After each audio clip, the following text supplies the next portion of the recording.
엘리야가 듣고 겉옷으로 얼굴을 가리고 나가 굴 어귀에 섬에 소리가 그에게 임하여 이르시되 엘리야야 내가 어찌하여 여기 있느냐.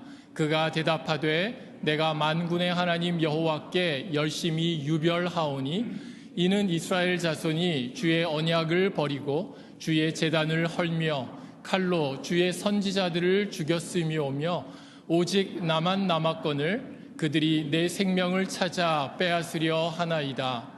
여호와께서 그에게 이르시되 너는 내 길을 돌이켜 광야를 통하여 다메섹에 가서 이르거든 하사엘에게 기름을 부어 아람의 왕이 되게 하고 너는 또 님시의 아들 예후에게 기름을 부어 이스라엘 왕이 되게 하고 또 아멜무홀라 사밧의 아들 엘리사에게 기름을 부어 너를 대신하여 선지자가 되게 하라. 하사엘의 칼을 피하는 자를 예후가 죽일 것이요 예후의 칼을 피하는 자를 엘리사가 죽이리라. 그러나 내가 이스라엘 가운데에 7,000명을 남기리니 다 바알에게 무릎을 꿇지 아니하고 다 바알에게 입맞추지 아니한 자니라. 오늘 말씀은 낙심한 그 선지자 엘리야를 회복시키시는 회복 프로젝트를 얘기해 주고 있습니다. 오늘 그것을 보면서 어떻게 하면 우리도 우리의 신앙이 더 하나님께 가까이 나아가는 신앙이 될 수 있을까? 어떻게 하면 하나님이 원하시는 변화된 삶의 모습으로 살아갈 수 있을까? 우리 같이 한번 생각해 보기를 원합니다. 아까 인사 나누셨지만은요, 우리 옆에 분들과 함께 인사하실 때 이렇게 한번 인사하실까요? 변화될 모습이 기대됩니다. 변화될 모습이 기대됩니다. 지금도 참 좋으시지만 그러나 하나님께서 변화시켜 주실 그 귀한 모습 기대하면서 또 말씀을 함께 나눕니다. 오늘 열왕기상 읽은 본문은 짧지만 19장 전체를 같이 보려고 합니다. 성경 가지고 계신 분은 펴놓으시면 도움이 될 것 같습니다. 자, 회복 프로젝트라고 했는데요. 엘리야 선지자가 낙심한 상황에서 하나님이 그를 다시금 일으켜 주시는 그러한 모습입니다. 그 전에 이 앞에 무슨 일이 있었을까? 잘 아는 내용이지만 간단하게 말씀드리며 또 엘리야도 소개하기를 원합니다. 엘리야는요, 갑툭튀 선지자입니다. 이 발음도 잘 안 돼요. 갑툭튀. 예. 엘리야는 사실 갑자기 좀 툭 튀어나온 느낌이 강합니다. 17장 1절에 그가 처음 등장을 하는데요. 같이 한번 읽어보실까요? 시작. 길르앗에 우거하는 자 중에 디셉 사람 엘리야가 아합에게 말하되 내가 섬기는 이스라엘의 하나님 여호와께서 살아계심을 두고 맹세하노니 내 말이 없으면 수년 동안 비도 이슬도 있지 아니하리라 하니라. 느닷없이 등장을 해가지고는요, 수년간 비도 이슬도 없겠다 폭탄 선언을 하고는 잠적해버립니다. 시돈이라는 곳에 사르밧 과부, 가난한 과부 집에 숨어서 지내는 그러한 모습. 근데 이 엘리야는요, 유명한 신학교를 졸업한 것도 아니고요, 명문 제사장 집안 출신도 아니었습니다. 오히려 길르앗, 저 변방 지역 출신의 그러한 사람이었는데, 그러니까 아무도 모르던 노바디였습니다. 그런데 갑자기 이렇게 튀어나온 이 선지자가요, 얼마나 대단하냐 하면 나중에 아합과 맞짱을 뜨지 않습니까? 그런 대단한 선지자, 하늘에서 불이 내린 선지자, 불병거를 타고 죽지 않고 하늘로 올라간 선지자, 구약의 대표 선지자입니다.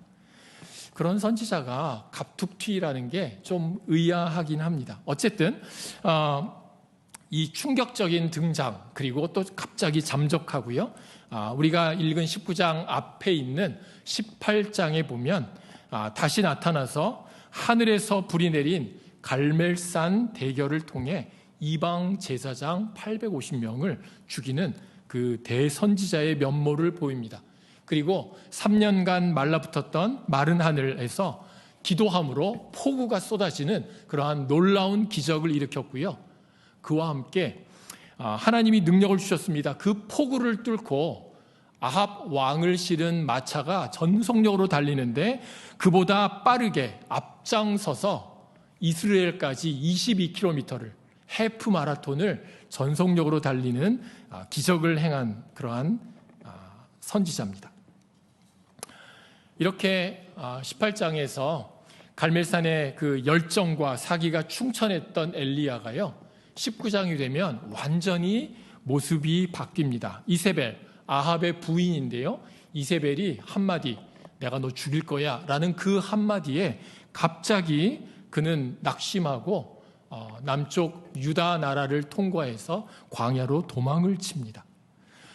남왕국에 그냥 도망가도 될 텐데 싶은 생각이 드는데요, 남왕국의 여호사밧 왕이 아합하고 되게 친했습니다. 나중에는 자녀들을 서로 결혼시키기까지 하는 그러한 아주 긴밀한 관계이기 때문에 남왕국 유다에 가도 여기 안전하지 않겠다 싶었던 것 같아요. 그래서 광야로 들어가지요. 그러면서 하나님 앞에 너무 괴로운 심정을 토로하는 게 4절에 나와 있습니다. 오늘 저희가 읽지는 않았지만 4절인데요. 한번 같이 또 읽어보실까요? 시작. 자기 자신은 광야로 들어가 하루길쯤 가서 한 로뎀 나무 아래에 앉아서 자기가 죽기를 원하여 이르되 여호와여 넉넉하오니 지금 내 생명을 거두시옵소서. 나는 내 조상들보다 낫지 못하나이다 하고, 하나님 내일 다 한 것 같습니다. 그냥 이제 죽고 싶습니다. 너무 나약한 모습을 보이죠. 야고보서 5장 17절은 엘리야는 우리와 성정이 같은 사람이다 라고 했는데 공감이 됩니다. 무슨 말인지 이렇게 좌절하는 모습을 보니까 그렇구나 하고 생각이 될 정도지요. 그래서 도망을 갔는데요, 어디까지 갔냐 하면 호렙산까지 갔습니다. 모세가 십계명을 받았던 그 호렙산까지 400km 정도 되는 거리를 도망했는데요, 보통 사람들 한 15일 정도 여행하면 되는 거리를 40일간에 걸쳐서 그는 도망길에 올랐습니다. 너무 낙심하고 지쳤는지 하여간 도망을 가긴 갔는데 잘 도망갔는데 너무 멀리 간 것 같아요. 이 낙심하고 도망간 선지자를 보면서 오늘 생각해 보려고 하는 거는요, 먼저 하나님이 이 낙심한 엘리야를 회복시키시는 과정, 방법을 보기 원합니다. 그 과정이 하나님이 위로하시고 세워주시는 과정인데요, 함께 볼까요? 우리 4절 말씀, 그 다음 슬라이드를 보여주시면요, 하나님 앞에 한탄하고 있잖아요. 하나님 나 이제 죽게 해주세요 하는 거 하나님이 뺏기 이놈 그러면 못 써 혼낼 만도 한데 하나님은요 그 마음 그대로 받아주십니다. 5절에 보시면 하나님이 찾아오세요. 천사가 그를 어루만져 줍니다. 그리고 5절과 6절에 보면 그의 지친 몸과 마음을 위해서 먹을 것을 제공해 주시고 그에게 필요한 것을 채워 주십니다. 8절에는요 하나님이 그를 이끄셔서 사실은 호렙산까지 그를 이끌어 가시고요. 9절에 보면 하나님께서 엘리야야 내가 어찌하여 여기 있느냐라고 말을 걸어 주십니다. 하나님께서 그렇게 해주시죠. 11절에 보시면은요 하나님이 하나님의 능력을 보여주십니다.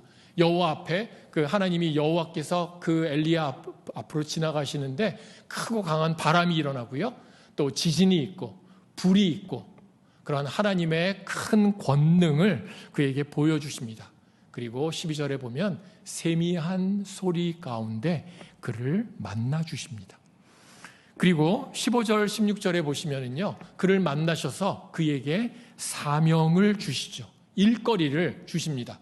그리고 17절에는 그 하나님의 사명을 통해서 어떤 일이 이루어질 것인가, 결과까지도 앞으로 일어날 일도 알려주시고요. 18절에는 그를 격려해 주시는 그러한 모습을 보여주십니다.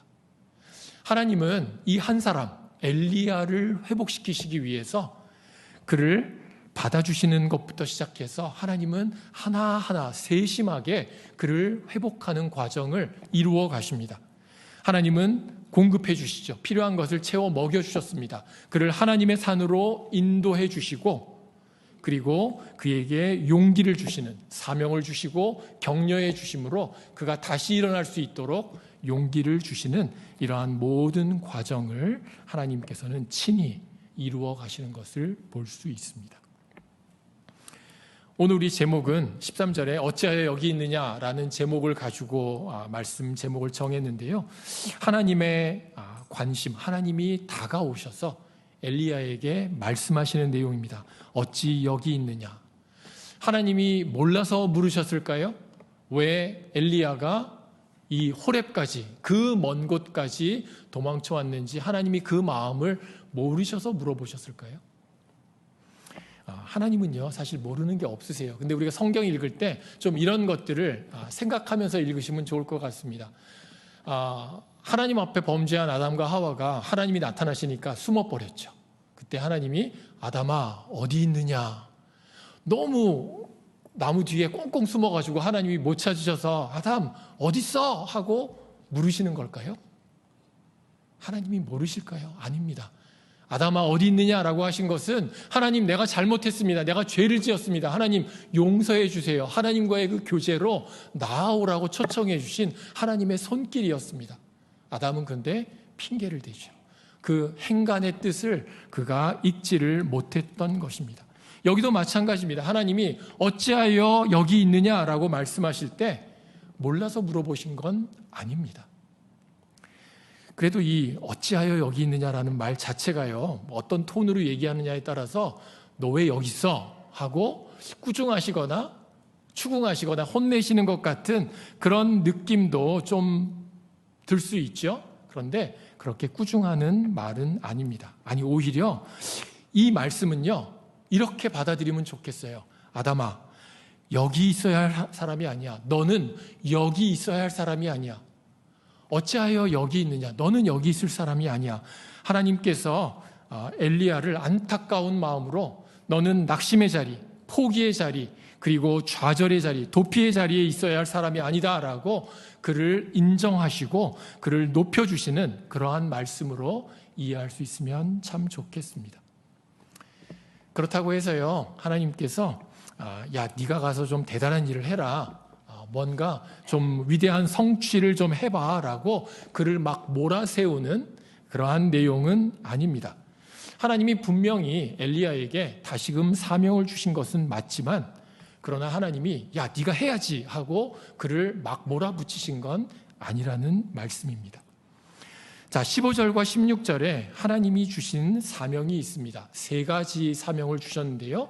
여기 보시면 하사엘에게 기름을 부어서 이 아람의 왕이 되게 하라. 아람은 이스라엘과 늘 전쟁하던 적국입니다. 적국의 왕을 세워라.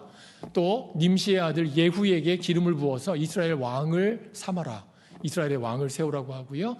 엘리사에게 기름을 부어서 너를 대신해 선지자가 되게 하라. 하나님이 세 가지 사명을 주셨습니다. 그런데 엘리야가 성취한 거는요, 이 중에 하나뿐이었습니다. 엘리사에게 기름을 부은 건 엘리야가 잘 했지만 그 나머지는요, 나중에 엘리사가 하게 됩니다. 인간의 관점으로 사명을 성취해야만 된다라는 관점으로 보자면 세 가지 중에 하나밖에 못한 것이네요. 실패처럼 보일 수 있죠. 그러나 하나님이 이 사명을 통해서 뭘 하실 것인가 하시는 그 말씀, 17절 말씀을 보시면은요, 거기에 보시면 하사엘의 칼을 피하는 자를 예후가 죽이고 예후의 칼을 피하는 자를 엘리사가 죽일 것이다 라고 하나님께서 말씀하시면서, 엘리야가 그렇게 열심을 가졌던 이유가 뭐죠? 이스라엘 백성들이 믿음 안에 회복하는 것입니다. 너무나 바알과 아세라 섬기는 우상 숭배에 가득한 자들이 하나님 갈멜산에서 그 놀라운 역사를 통해 하나님 앞에 회복되고 신앙을 회복하기를 원했는데 그렇게 되지가 않았어요. 그런 열심을 가지고 있었죠. 그러나 하나님은 더 큰 열심으로 이스라엘의 신앙이 회복하기를 원하신다 말씀하십니다. 그래서 심지어는 이스라엘을 징계하시고 이스라엘을 심판하심을 통해서조차 이스라엘이 하나님 앞에 돌아오기를 하나님이 열심을 가지고 하신다라고 엘리야에게 말씀해 주십니다. 하사엘을 통해서 이스라엘이 큰 어려움을 겪게 될 것입니다. 하나님을 믿지 않는 심판을 받게 될 것이죠.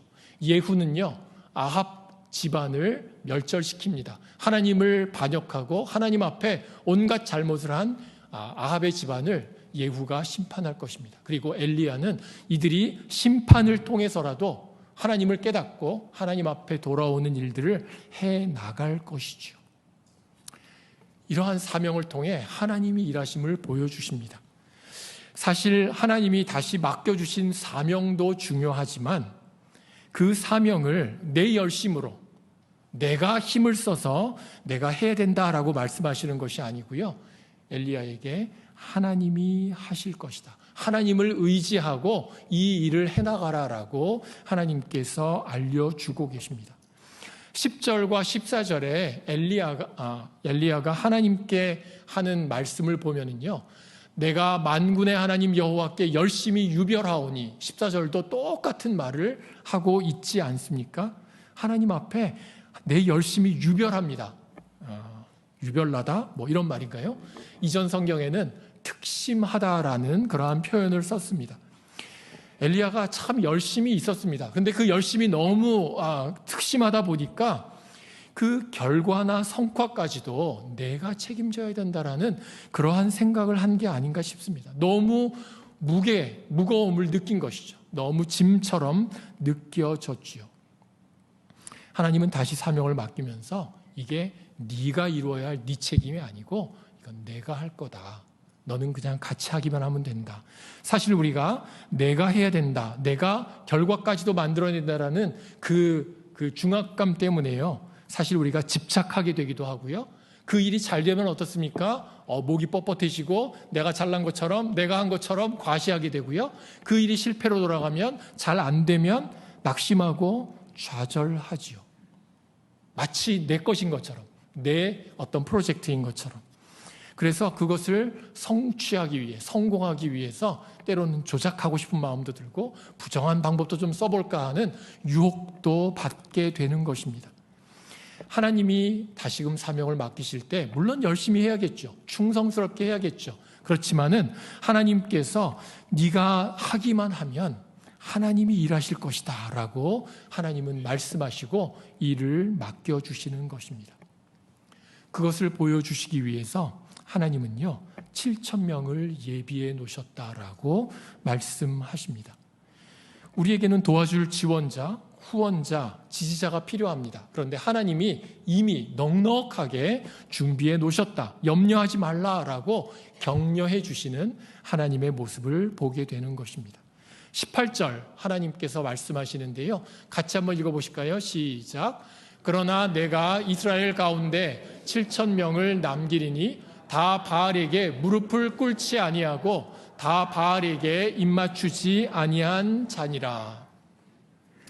하나님께서 사명을 주셨지만 하나님이 강조하시는 거는요, 이 사명 잘 이루어야 된다라는 사명 자체가 아니라 7,000명의 보이지 않는 동역자, 엘리야는 그런 사람이 있는 줄도 꿈에도 생각 못했습니다. 하나님 앞에 하나님의 선지자 중에 나만 남았습니다. 근데 나도 지금 죽이려고 합니다 하고 하나님 앞에 막 호소했잖아요.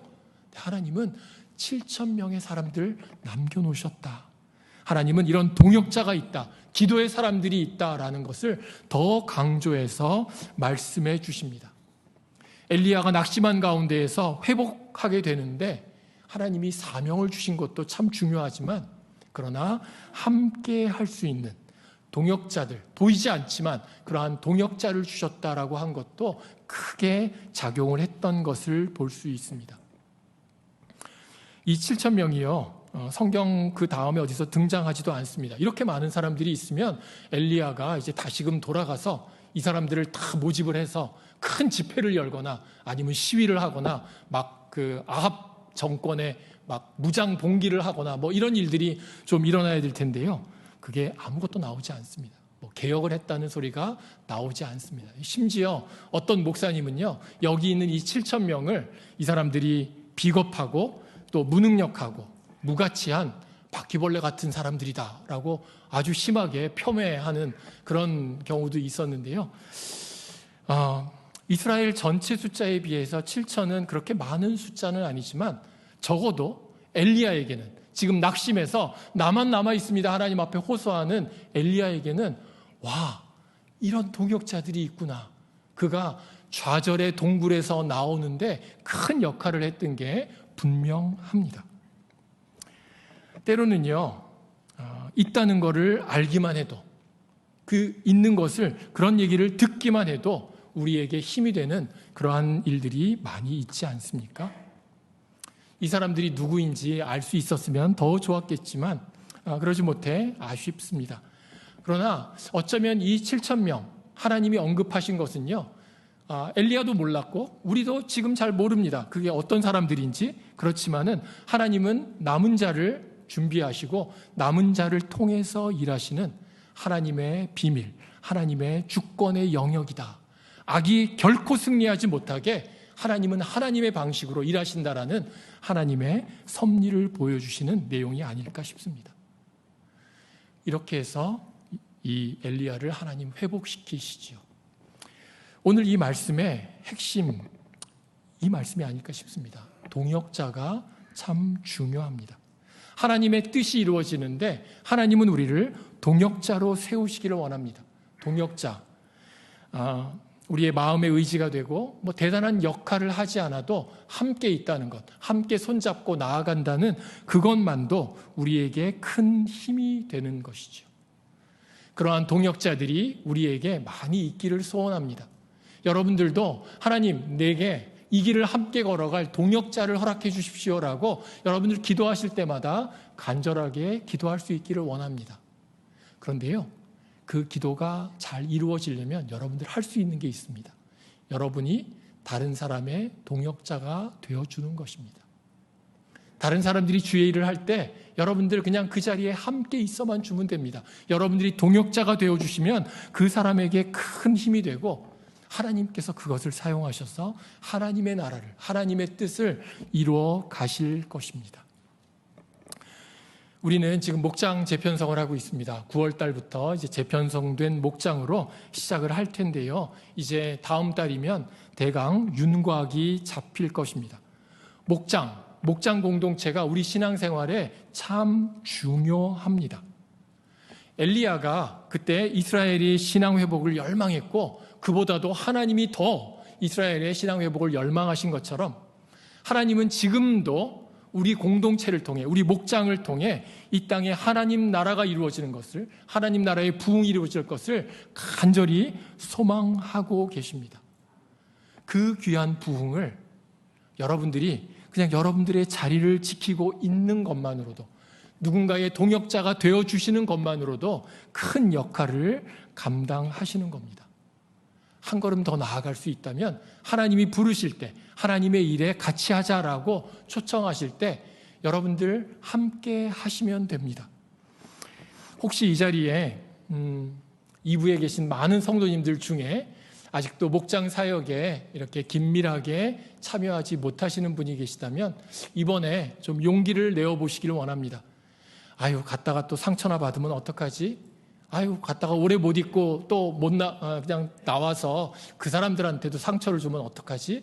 이런 여러 가지 걱정하고 불안한 요인들이 많이 있는 것 압니다. 네. 그렇지만은 그냥 우리가 순종하기만 하면은요, 결과는 하나님이 책임지십니다. 여러분들이 걱정할 게 아닙니다. 그저 함께 하시면 됩니다. 오늘 어찌하여 여기 있느냐? 하나님, 내가 있는 자리를 한번 생각해 볼 수 있기를 원합니다.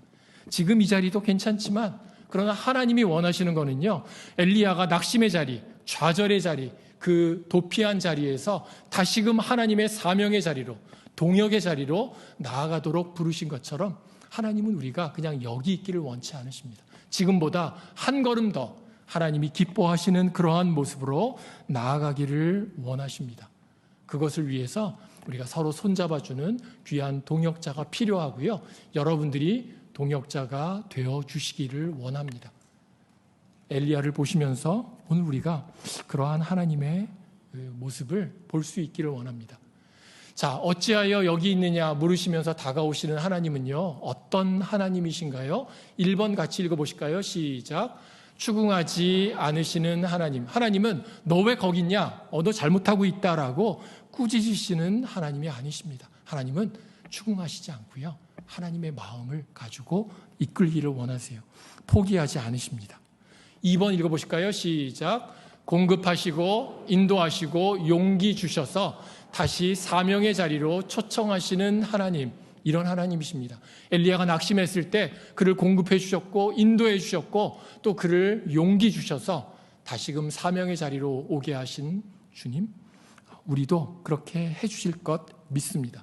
3번입니다. 시작. 사명뿐 아니라 동역자를 준비해 주시는 하나님. 우리에게 분명히 사명을 주십니다. 그러나 사명만이 아니라 동역자를 주십니다. 우리가 함께 주의 일을 할 수 있도록 하나님께서 책임져 주실 것입니다. 염려하지 마시고요. 걱정하지 마시고요. 그냥 결과 하나님께 다 맡기고 여러분들 순종하시면 됩니다. 목장에 여러분들 꼭 함께 하실 수 있기를 원합니다. 그 목장을 통해 부흥을 이루어 가시는 하나님의 일에 함께 쓰임 받으실 수 있기를 간절히 소망합니다. 아프리카 속담에 혼자 가면 빨리 가지만 함께 가면 멀리 간다라는 속담이 있다고 합니다. 혹시 여러분들 혼자 빨리 가는 거 신나게 잘하시는 분들 계신가요? 혼자 가셔서 외롭게 지내지 마시고요. 우리 함께 하나님이 주시는 이 아름다운 부흥을 위해서 하나님이 주시는 그 표대까지 함께 멀리 나아가는 그러한 모든 분들이 되시기를 바랍니다. 자, 우리 옆에 분들하고 함께 인사하실 때요. 말씀하시는 게 참 중요합니다. 말씀을 하셔야 됩니다. 동역자님 잘 부탁드립니다. 자, 말씀해 보세요. 동역자님 잘 부탁드립니다. 여러분들이 입술로 동역자님 하고 고백한 것처럼 또 여러분들이 옆에 분들에게 동역자님 하고 들은 것처럼 하나님이 여러분들을 하나님 나라의 위대한 동역자들로 세워주실 것을 믿습니다. 우리 함께 기도하시겠습니다.